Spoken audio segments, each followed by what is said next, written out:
Ayan, good morning mga idol. Tumuli ang inyong Anluagi. Papunta tayo sa isang project na may titingnan tayong fish pond, yung alagaan ng isda sa bahay. Titingnan natin kung anong pwede natin gawin. Ayun, tara, nandito na tayo mga idol.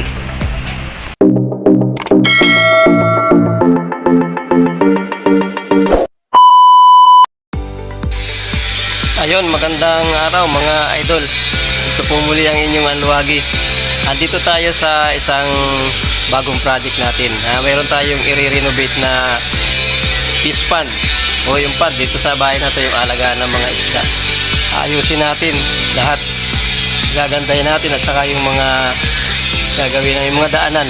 Yan. So yun, subaybayan po ninyo mga idol para magkaroon kayo ng idea sa paggagawa ng mga ganito. So salamat po muli ng marami sa inyo.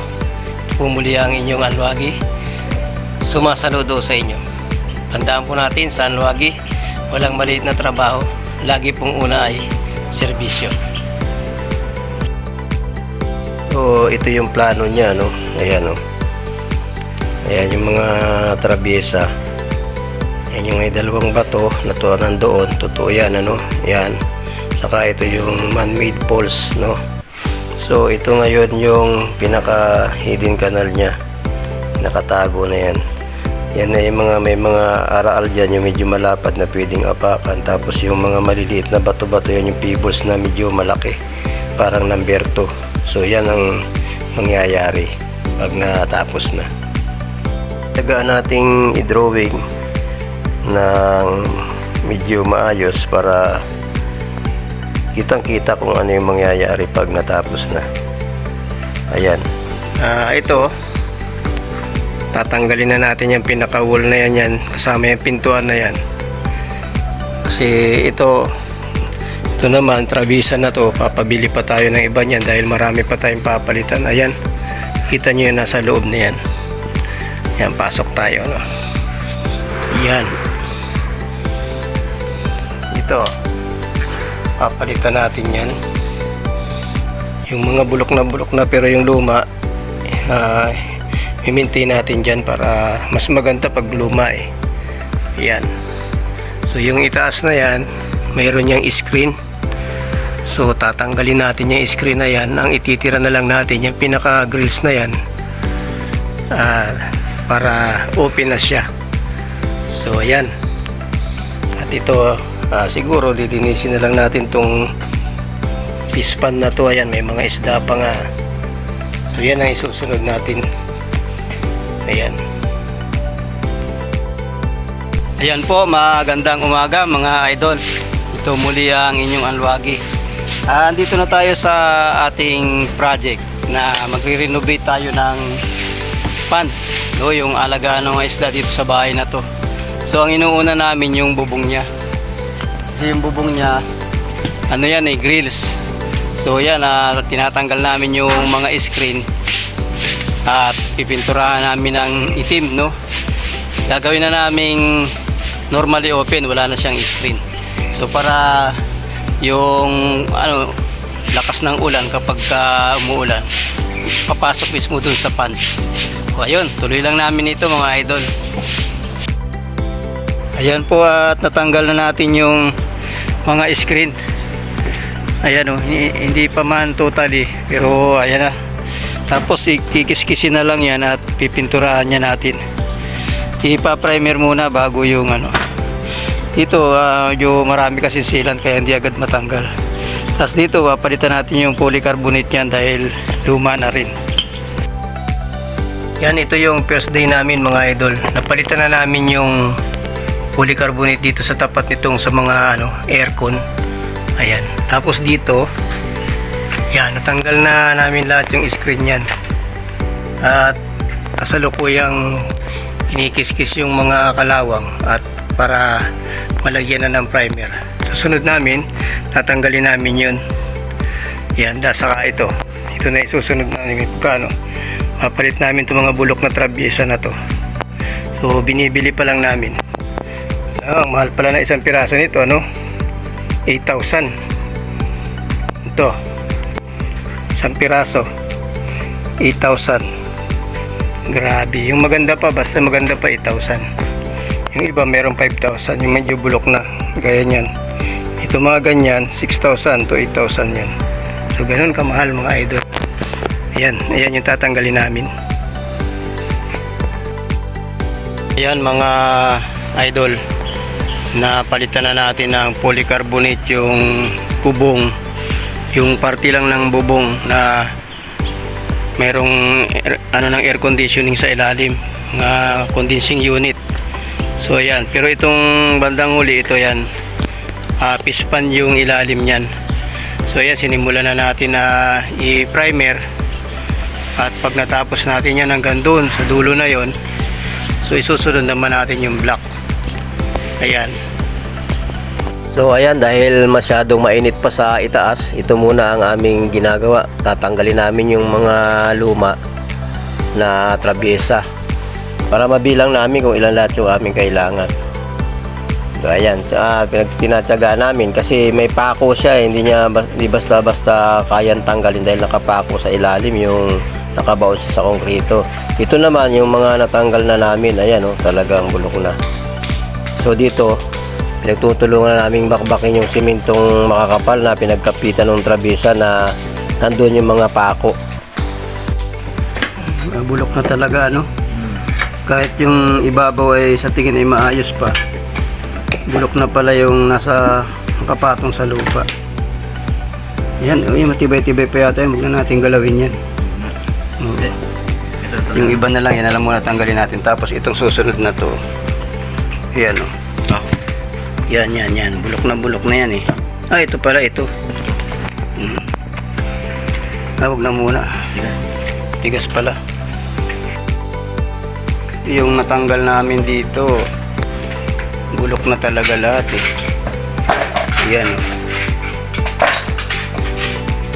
talagang bulok na at matagal ng panahon ito. Hindi na lang yata ito 30 years o 40. Ayan, dito natin ilalagay yung hidden canal sa tabi niyan, papunta dun. Kasi yan, nagbabaha dito. Ngayon kung meron tayong hidden canal dyan, yung tubig dyan na ang baba.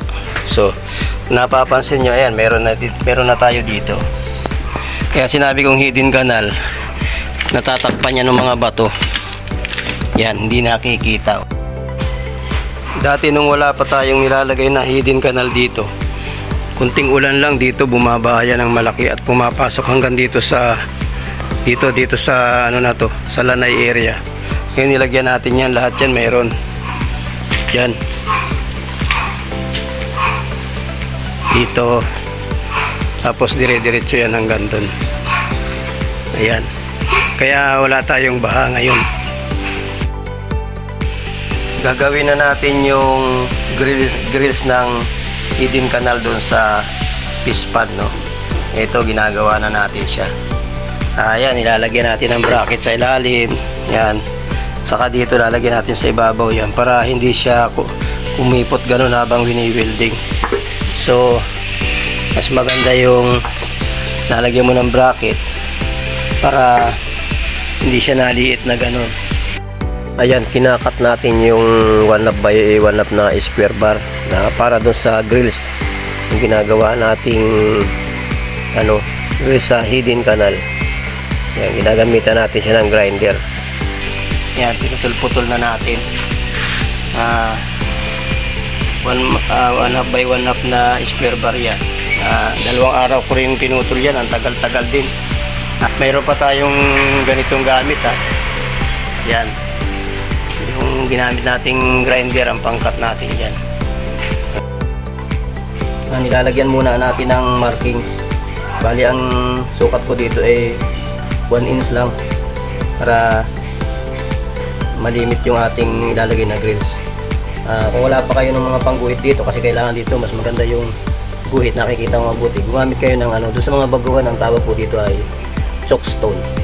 Ayan, kasi kalawangin hindi makikita yan, mahirap makita kung ang gagamitin pang gawin ay lapis.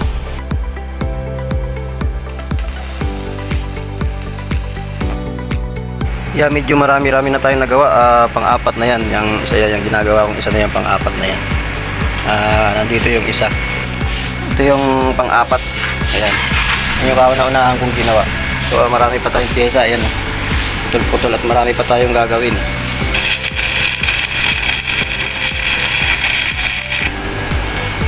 So ito na yung last na grills natin. Ayan na, nagawa ko na 4 na yan. So ito na yung huling piraso na ginagawa ko. Tinatapos na lang natin. At ito na ikakabit natin doon pagkatapos. Gumawa pa kami ng isa. Ito yung additional kasi kinulang kami doon sa kanal. So iba naman yung welder. Pagod na ako eh. Siya naman. Yung kagandahan na kapag lahat kayo ay marunong, hindi yung talagang susuluhin mo ang trabaho. Kaya aral-aral din pag may time. So ito, pipinturahan na natin yung ating ginawang grills. Yan. Lagyan na natin ng pintura. Ang gagamitin natin dito, epoxy primer. Ito, yan, epoxy primer. May catalyst yan. Ito. Basta pag magtitimpla ka nito, itong isang puno dito, ito saktong-sakto titimpla mo dyan. Ang pagpapalabnaw niyan yung epoxy reducer. Ngayon, kung kalahati lang magagamit mo, kalahati din lang nito. So, pwedeng roller, pwedeng brush, pwedeng spray.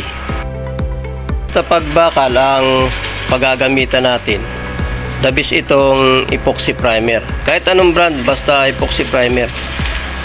Maganda kasi yan sa anti-rust. Yan, kagaya niya, no? Ito, kagaya nito, ito i-grills ito ng kanal. Kailangan talaga makapal yung ating pintura niyan. Mga 3 beses na ganyan.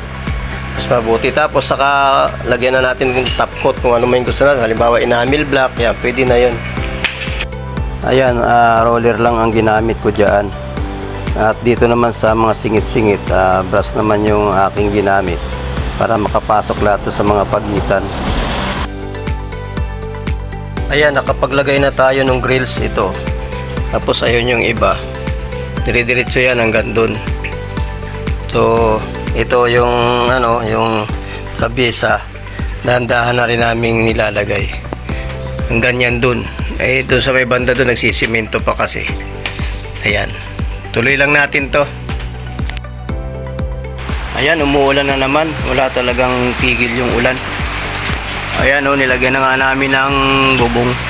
Pero wala. Lumalabas din yung tubig. So siguro hanggang dyan lang muna tayo. At bagamat na ikabit naman na namin lahat, kumpleto na to. So pwede na yan. Idol, dahil sa walang tigil ang ulan, siguro hanggang dito lang muna tayo. Stop muna. At siguro pagka maganda na yung panahon, next week, papatuloy natin para matapos natin itong project natin na fish pond para sa bahay na ito. So shout out Ma'am Angie, ingat ka dyan palagi sa Bicol, ingat ka sa iyong trabaho. At ganun din kay RJ, na-miss kita. San linggo din kita nakasama dito sa project na ito. Ingat ka palagi at next time pag may project tayo, muli kita isasama. Ganun din kay Batang Bakahan. Brad, shout out sa'yo. Alam ko malaki na ang kinikita mo sa pagbablog kasi may nakita na akong palatandaan. Sabi mo yan di ba?